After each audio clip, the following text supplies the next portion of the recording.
Good evening, YouTube, and welcome back to another episode here at WILDMAN Lives. I'm your host, WILDMAN.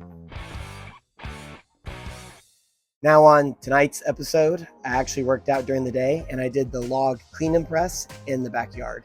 And per my usual, I actually can lift a lot more weight when it comes to overhead pressing, whether it's with the log, a circus dumbbell, or an axle or barbell continental clean and press. I always can lift more weight if I'm not wearing a belt, a weightlifting belt to be specific. Now I do actually wear a weightlifting belt on most of my big lifts that are compound movements, such as the bench press, deadlift, or back squat, or front squat, or variation as such. But when it comes to like the overhead press and other big movements like the stone, people ask me why I don't wear a belt and if it's actually dangerous or not in the format that I'm doing it in. Now I see a lot of people in the gym that are lifting not that much weight and they're wearing weightlifting equipment such as a belt, wrist wraps, or knee sleeves. And the weight is really not that heavy. So people like to know what my secret is to weight training without a belt and how can you get there. So let's pop into today's workout and I'll explain my methods to the madness. All right, so like I said, I'm doing the log clean and press for the strength giant set. And I'm gonna be starting off with the empty log and I'm gonna work up in weight. And eventually I'm only gonna do one rep and I'm never gonna put a belt, wrist wraps, or anything else on. I'm just gonna do it completely as we call raw. And as I go up in weight in between, I'm gonna be doing some 6-way windmills, which is an exercise I love to do to get my shoulder and hip mobility going. And it also works my obliques. So give these a try if you haven't tried them yet. And I'm also gonna be doing some jump ropes as well for conditioning, but also to get my timing down, my legs warmed up, and my shoulders warmed up. And that's going to be the strength giant set for the day. So per the title of this video, what exactly is my secret to weight training without a weightlifting belt? No, the answer is not going to be obvious, like, well, just train with low weight without a belt and work your way up until you can do it without a belt. That's actually not the secret. So if that was your guess, please put that away and shelve it for another time, because I'm going to give you the secret right now. You got to make sure that you're doing the right rep scheme and that you're doing it with the appropriate amount of weight. And it really is that simple, unfortunately. What do I mean by this? And being heavy, I understand, is relative to each person, but I really feel like that there is a standard amongst men and women to follow where you shouldn't be wearing a weightlifting belt. The purpose of the belt is to replace your core. That way, when you're lifting heavy, your spinal erectors and your core typically cave, kind of like an empty soda can. When the soda can is full, you could put like a brick on the soda can and it won't collapse. But when the soda can is empty and doesn't have that breathing and bracing correctly, then it folds in half.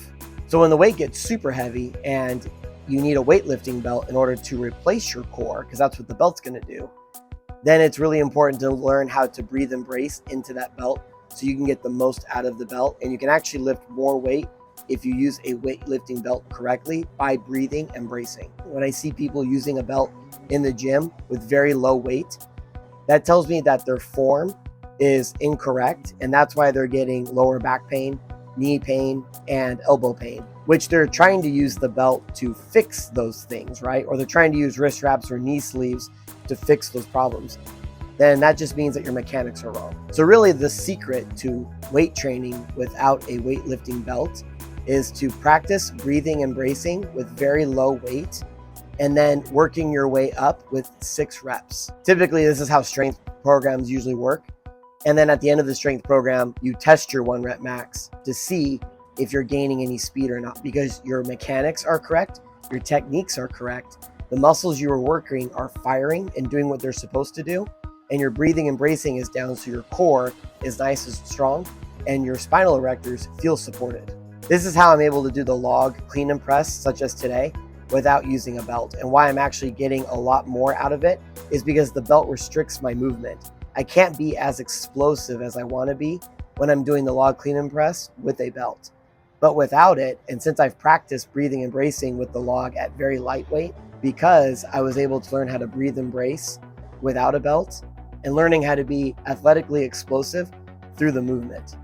Now for the variation giant set, I was doing one of my favorite moves as you've seen on my channel, which is the log incline bench press. What I like about this is you have to roll it up and then you have to press it out in that incline position at a dead stop. Typically when you take it out of the rack and then bring it down, it's a lot easier because it's the eccentric portion. starting from a dead stop is like starting from a dead stop with a deadlift. So it makes it a lot harder. And I just kept it the same format of doing the 6-way windmills and then doing jump roping in between as I go up in weight on the incline log bench press. And the reason why I like to do this movement the same day as my log clean and press is because I was able to maximize the movement from ground to overhead, but now I get to overload the movement with a lot more weight and kind of practice with those handles because they're neutral grip. And it's also starting at a dead stop like you do when you're going to press it out in a standing position with a log. So I'm able to get a lot more practice with this.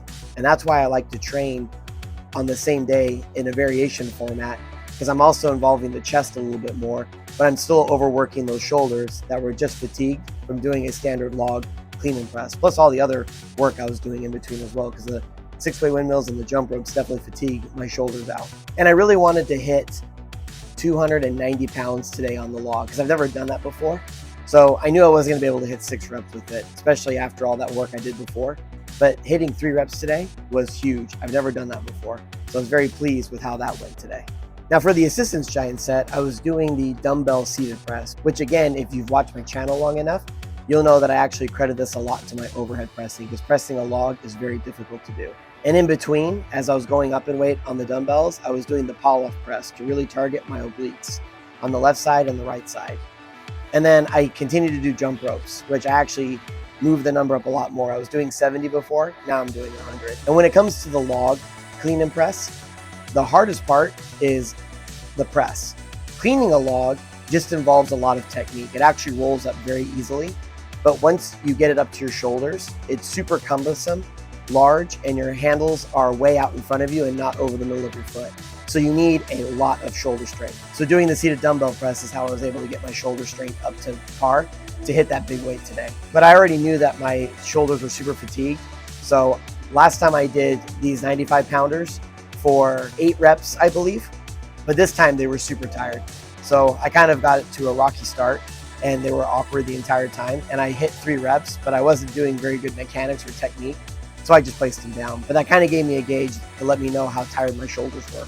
Now for the accessory giant set, because those dumbbells didn't work out to where I was able to hit 6 reps, I wanted to actually really push it a lot more. So I was doing actually 2 different accessory giant sets. So for the first accessory giant set, I was doing the log tricep extension because it was already out here. And I was able to hammer those triceps with some free weight. And then I would do some side delt raises with that braid band.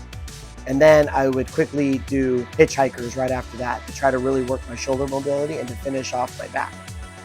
So I did 3 rounds of that, and then I moved on to the accessory giant set part 2, which was doing the horizontal tricep extensions to really finish off my triceps with that braided band to make sure that they're nice and done at the end of the workout, because triceps are super important to overhead pressing. And I was doing what's called the Arnold press, which is something that Arnold Schwarzenegger invented, which is hitting every area of your shoulder, every fiber, bringing them forward like this and then pressing up really body builds those shoulders. And since my shoulders were so fatigued, I didn't need to use a whole lot of weight, which is kind of the purpose of it. It doesn't build strength, it builds size, mass, and shape. And then I ended with some face pulls, of course. And after I was done with all this work, my shoulders were definitely gassed out. Alrighty, so that concludes today's workout. I really hope that everybody learned something new, and I will see you next time. Thank you.